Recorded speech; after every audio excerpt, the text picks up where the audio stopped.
उग्रं लोहितेन मित्रं सौवृत्तेन रुद्रं दौरवृत्तेन इंद्रं प्रकीडेन मरुतो बलेन साध्यान प्रमुदा।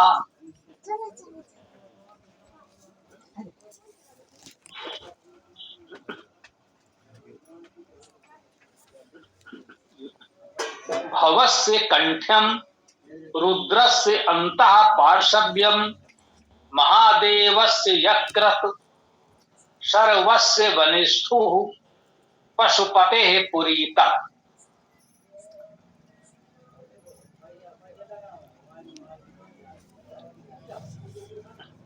इस मंत्र में दो भाग हैं। प्रथम भाग में पूर्वत द्वितीया और तृतीया विभक्ति में बात कही गई है। उत्तरार्ध में षष्ठी और द्वितीया है। उग्रम लोहितेन अर्थात उग्र को लोहित से। उग्र जो कुछ भी है, लोहित जो भी है, यदि हम विभक्त के दृष्टि से कहें तो इसका अर्थ होगा उग्र को लोहित से। इस मंत्र में भी क्रिया नहीं है, पूरे मंत्र में नहीं है। तो मंत्रार्थ में हमने कुष्ठ में लिखा है प्राप्त करें प्रसन्न करें। कह सकते हैं ये क्रिया अपनी ओर से जोड़नी पड़ी है, इसीलिए हमने इसे कुष्ठ में लिखा है कि मंत्र में नहीं है। हमने वाक्य पूर्ति के लिए जोड़ा है। आप चाहें तो इसे न जोड़ें, इसके स्थान पर कोई और क्रिया प्रयोग कर लें। अस्ति भवत जैसी क्रिया मानकर है भी अर्थ कर सकते हैं। कह सकते हैं उग्रम लोहितेन, लोहित द्वारा उग्र को। अब लोहित द्वारा उग्र को कहेंगे तो प्राप्त करें प्रसन्न करें की क्रिया यहां उपयुक्त लग रही है, इसीलिए लिखा है। जो उग्र है उसको लोहित से। उग्र भी स्वभाव है, लोहित भी ऐसा ही कुछ माने। भावार्थ में कहा है लोगों के गुण कर्म स्वभाव का सदुपयोग कर लाभ उठाएं, समाज के हित में उपयोग करें तथा उसी के अनुसार व्यवहार करें। जो स्वभाव का है उसका ध्यान रखते हुए उससे व्यवहार करेंगे तो उसका वो जो गुणकर्म स्वभाव है उसका लाभ हम उठा सकते हैं। और यदि किसी का जो भी स्वभाव है हम केवल उसकी निंदा आलोचना करते रहेंगे तो उसका कोई लाभ नहीं उठा सकेंगे, उसका कोई उपयोग नहीं हो सकेगा। अंततः उस व्यक्ति में और भी नकारात्मक भाव उत्पन्न होता जाएगा और वह अंततः हमारे लिए समाज के लिए अनुपयोगी या हानिकारक हो जाएगा। कहते हैं जो भी जिसका जैसा स्वभाव है उसका ध्यान में रखते हुए उसका सदुपयोग करें। उग्र है तो उस प्रकार के कार्यों में उसे लगा दें।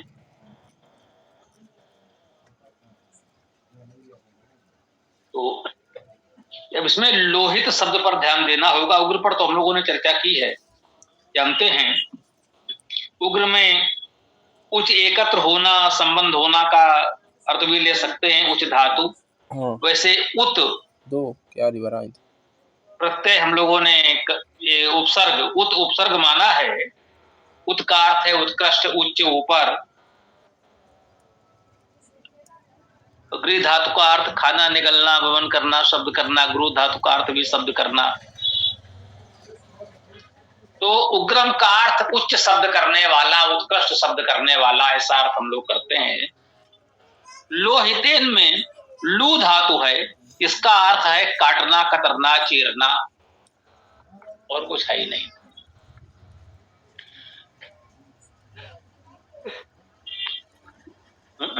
इसको इस तरह मानने कि लोहित शब्द में और कोई धातु हमको नहीं मिली।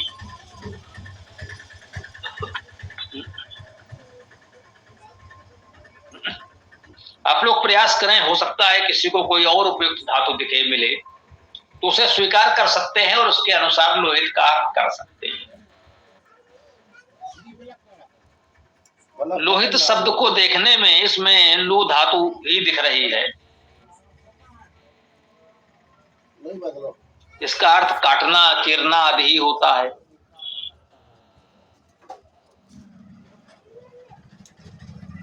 तो लोह लोहित का अर्थ होगा काटने चीरने वाला, जिससे काटा चीरा जा सके।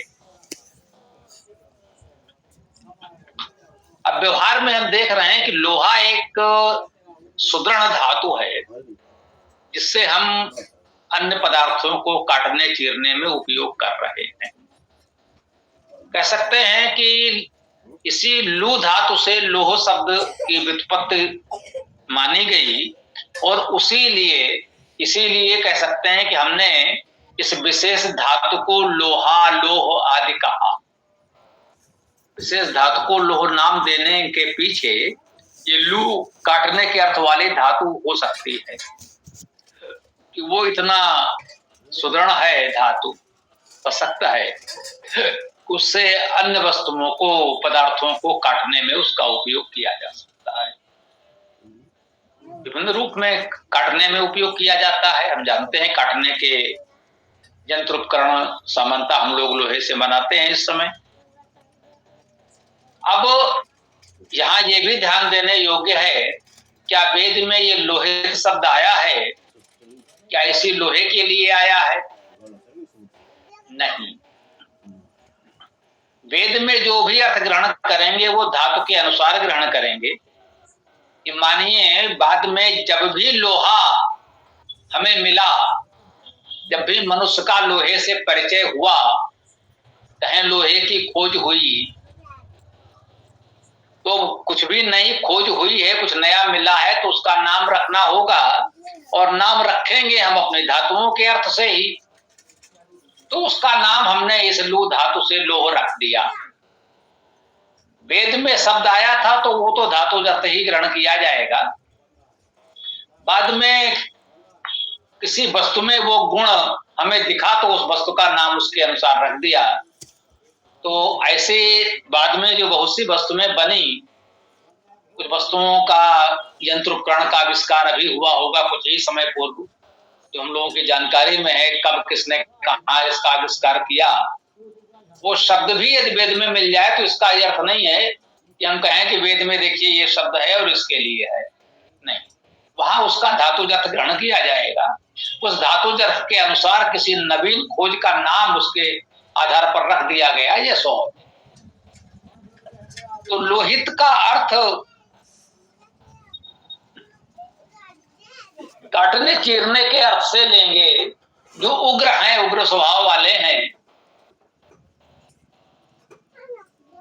उनको लोह से व्यवहार करें, उनके साथ भी हम उतनी दृढ़ता से काटने चीरने के शक्ति से, या उनको ऐसे कार्य में लगा दें। जीवन में समाज में अनेक प्रकार के कार्य होते हैं, तो उनको बल से संपन्न होने वाले, उनके उग्र स्वभाव के अनुकूल कार्यों में उन्हें लगा दिया जाए, वैसा व्यवहार किया जाए। ये भाव भी हम ग्रहण कर सकते हैं। आगे ये बात और स्पष्ट होगी। मंत्र में आगे कह रहे हैं मित्रम सौवृत्तेन। मित्र को, हम मित्र को कैसे व्यवहार करेंगे? सौवृत्तेन। ये सौवृत्तेन सु उपसर्ग है, सु अच्छा, उत्कृष्ट, उत्तम, और व्रत शब्द है। व्रत का अर्थ क्या हुआ? विधा तो वर्ण करना, व्रत जो कुछ वर्ण कर लिया गया है, जो निश्चय किया है, वो व्रत। व्रतम चरिष्यामि कहा है, मैं व्रत का पालन करूंगा, व्रत का आचरण करूंगा। तो मित्र के साथ क्या करना है? सौवृत्तेन, सु अर्थात उत्तम व्रत के द्वारा ही मित्र से व्यवहार करना है। जो हमारा मित्र है उसके साथ उत्तम व्रत संकल्प लेकर उसी के अनुसार व्यवहार करें। उसके साथ किसी प्रकार का धोखा ना हो, कोई छल कपट ना हो, चूंकि वो मित्र है। तो मित्र के साथ कहीं कोई उग्रता कटुता का व्यवहार नहीं होना चाहिए।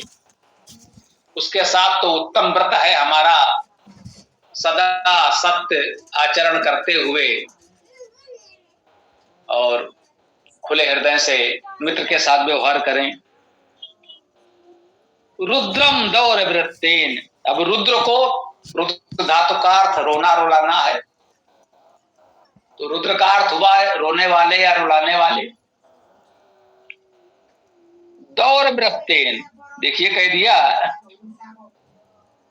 दुह व्रत से, मित्र के साथ तो सुव्रत से, उत्तम व्रत से, और जो रुद्र हैं उनके साथ दुह व्रत से। उनके साथ भी व्रत तो है लेकिन वो दुह व्रत है, बुरा व्रत है, दुखद व्रत है। अब जो रोने रुलाने के स्वभाव वाले हैं उनके साथ व्यवहार करते समय हमें कुछ ऐसे व्रत भी लेने पड़ सकते हैं जो दुखद, दुह व्रत। उनको नियंत्रित करने के लिए कुछ कड़े उपाय भी करने पड़ सकते हैं। देखिए, हम परमेश्वर को भी रुद्र कहते हैं। वो रुदनशील है, हमारे आपके दुखों से दुखी होकर रुदन करता है, तो उसे रुद्र कहते हैं। ये परमेश्वर का भी एक नाम है। और समाज के देवजन भी रुद्र कहे जा सकते हैं। लोग कहते हैं कि इतने प्रकार के रुद्र होते हैं, अनेक प्रकार के रुद्र होते हैं। बिल्कुल समाज में हो सकते हैं। एक तो रुद्र परमेश्वर के लिए कहा जाता है, वो तो एक ही है। समाज में रुद्र करुणाशील लोग बहुत प्रकार के हो सकते हैं। तो यहां जो कहा जा रहा है रुद्र, यहां भाव रुदन करने कह सकते हैं, दुखी रहने या नकारात्मक भाव वाले लोग या दूसरों को रुलाने वाले लोग, उनके लिए कहा है कि दुर्व्रत धारण करना पड़ता है, दुखद व्रत धारण करना पड़ता है। ये भी कह लें जो दुखी हैं उनके साथ हमारी सहानुभूति हो, उनके दुख में हमें भी दुखी होना चाहिए। सकारात्मक रूप में इसका ये अर्थ भी ग्रहण कर सकते हैं कि जो रुद्र है, रुदनशील हैं, उनके साथ हम भी उनके दुख में दुखी हों, उनको आश्वस्त करें कि हम भी आपके दुख में आपके साथ हैं। ये अर्थ भी हो सकता है। और जो समाज को रुलाने वाले हैं उनके साथ हम भी दुखद व्रत धारण करें, उसका प्रतिकार उस रूप में करें। ये भावार्थ भी ग्रहण कर सकते हैं। इंद्रम प्रकीडेन, इंद्रम इंद्र को, परमेश्वरवान परमेश्वर को, प्रकीडेन प्रकृष्ट प्रमुखता से, क्रीड़ा द्वारा। परमेश्वर के साथ, ऐश्वर्यवान के साथ क्या व्यवहार करना है? अरे भाई हंसो खेलो बहुत है। परमेश्वर के साथ तो कोई नीति नियम बनाने की आवश्यकता है नहीं कि भाई परमेश्वर से कैसा व्यवहार करें। अब परमेश्वर है, उसके साथ प्रसन्नता पूर्वक हंसे खेले, यही व्यवहार है। किसी और व्यवहार की आवश्यकता नहीं है कि उसके साथ कैसा क्या करें। वो तो हमारा हितैषी है ही, वही परमेश्वर है, वो हम सबका हित करने वाला है। उसके साथ प्रसन्नता पूर्वक हंसे खेलें।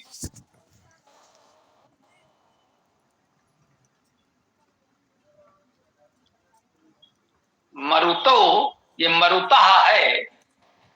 मरुत का बहुवचन मानेंगे तो प्रथमा विभक्ति में आ जाएगा।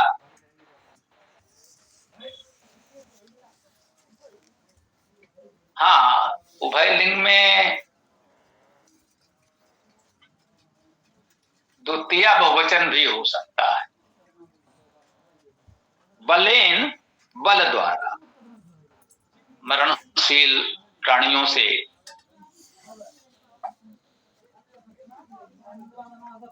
या कह लें हो सकता है हाँ ये भाव हो, जो मृत्यु के समान भयंकर हैं, मृत्यु देने वाले घातक हैं। वैसे मरुत का अर्थ हमने कहा है मरणशील प्राणी, वो बिल्कुल ठीक है। धातु निश्चित है, धातु के अर्थ निश्चित हैं, शब्द का अर्थ उस धातु के अनुसार होगा, ये निश्चित है। शेष थोड़ा बहुत भावार्थ आप उसके अनुकूल बना सकते हैं। कुछ अंतर अन्य मंत्रों में हो सकता है, उसी शब्द का भावार्थ में थोड़ा परिवर्तन हो सकता है, शब्दार्थ तो वही रहेगा। मरुतो बलेन, ये सत्य है कि जो ये मरणशील प्राणी हैं, बहुत प्रकार के हैं समाज में, उनके साथ थोड़ा बलपूर्वक व्यवहार भी करना पड़ता है, क्योंकि हिंसक पशु भी हैं, वे भी मरुत हैं, मरणशील प्राणी हैं। हमारे समाज में भी कुछ लोग, कुछ मरुत अर्थात मरणशील प्राणी या मनुष्य भी हिंसक स्वभाव के हो सकते हैं। तो कुछ बल की तो आवश्यकता है, किसी का हित करने के लिए भी बल की आवश्यकता है। बल को, साधन को नकारा नहीं गया है वेद में, बल हम में होना चाहिए। हिंसक का प्रतिकार करने के लिए भी और पीड़ित का सहयोग करने के लिए भी हमारे पास बल होना चाहिए, संसाधन होना चाहिए। बल का भाव विद्या का बल भी हो सकता है, आत्मविश्वास भी हो सकता है। हम नैतिक बल, धर्म का बल, आध्यात्मिक बल भी कहते हैं। तो जहां जैसी आवश्यकता हो वो बल होना चाहिए, उस बल से हमें व्यवहार करना चाहिए। साध्यान प्रमुदा, साध्यान अर्थात साध्यों को, जो साध्य हैं, साधक हैं, साधु हैं, सब साध धातु से बन रहा है साधना। प्रमुदा, तो उसमें क्या करना है? प्रमुखता से उपसर्ग है प्रा, मुद धातु, मुदित होना, प्रसन्न होना, ये भी बिल्कुल स्पष्ट हो गया है ना। तो उनके लिए प्रकृष्टता से, प्रमुखता से प्रसन्न होकर व्यवहार करें। मुद धातु का अर्थ मुदित होना, हर्ष होना, प्रसन्न होना। तो साधकों से, साधुओं से तो प्रसन्नता पूर्वक व्यवहार करें। भवस्य कंठ्यम, अब यहां मंत्र का एक भाग पूर्ण हुआ, मंत्र का दूसरा भाग, इसमें षष्ठी विभक्ति और द्वितीया विभक्ति का प्रयोग। भवस्य कंठ्यम, भव का तो कंठ है, कंठ को कह सकते हैं भव का। अब ये भव क्या है? भू धातु का अर्थ होना, भव होने वाला, जो कुछ होने वाला है, जो कुछ सृष्टि है या जिसके कारण हुआ है,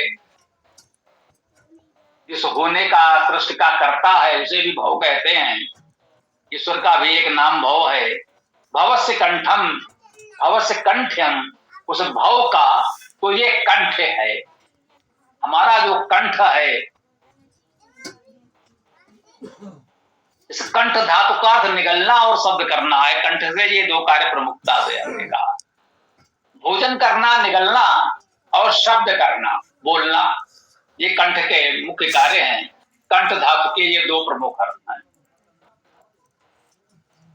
तो भवस्य कंठ्यम, भव का तो ये कंठ है हमारा। परमेश्वर के लिए वाणी बोलें, जो कुछ भोजन ग्रहण करें वो परमेश्वर का प्रसाद समझकर ग्रहण करें, तो हम उत्तम उचित भोजन ही ग्रहण करेंगे और उचित उत्तम वाणी ही बोलेंगे। रुद्र से अंतः पार्श्व,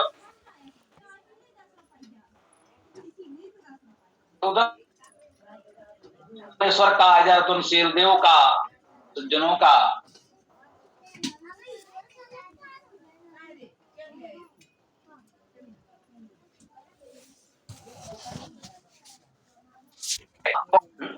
अंतः उपसर्ग या अव्यय जो भी मान लें, भीतर का तो निश्चित ही है। आश्व्यम में प्री धातु का अर्थ पूर्ण करना। रुद्र के लिए, उस रुद्रशील परमेश्वर के लिए, करुणाशील परमेश्वर के लिए पार्श्व्यम, पूर्णता, संपूर्ण समर्पण हमारा होना चाहिए। अंतः पार्श्व्यम, अंतर मन से, अंतस्थल से संपूर्ण समर्पण उस परमेश्वर के लिए, उस रुद्र के लिए, उस करुणाशील परमेश्वर के लिए अंतःकरण से संपूर्ण समर्पण, सब कुछ उसे अर्पित कर दिया जाए। महादेव से यत्र, महादेव का क्या है? तो महादेव है परमेश्वर का ही एक नाम है। या समाज में उसके उपासक महान देवजन को भी महादेव कह सकते हैं। तो महादेव का यकृत है। यकृत क्या है?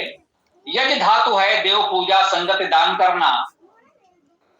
इस यज धातु से ही यकृत शब्द बन सकता है और यत धातु से यकृत शब्द बन सकता है। यत का अर्थ है प्रयास करना, प्रयत्न करना। और या को अलग करके क्रे धातु से करना, क्रे धातु का अर्थ करना है।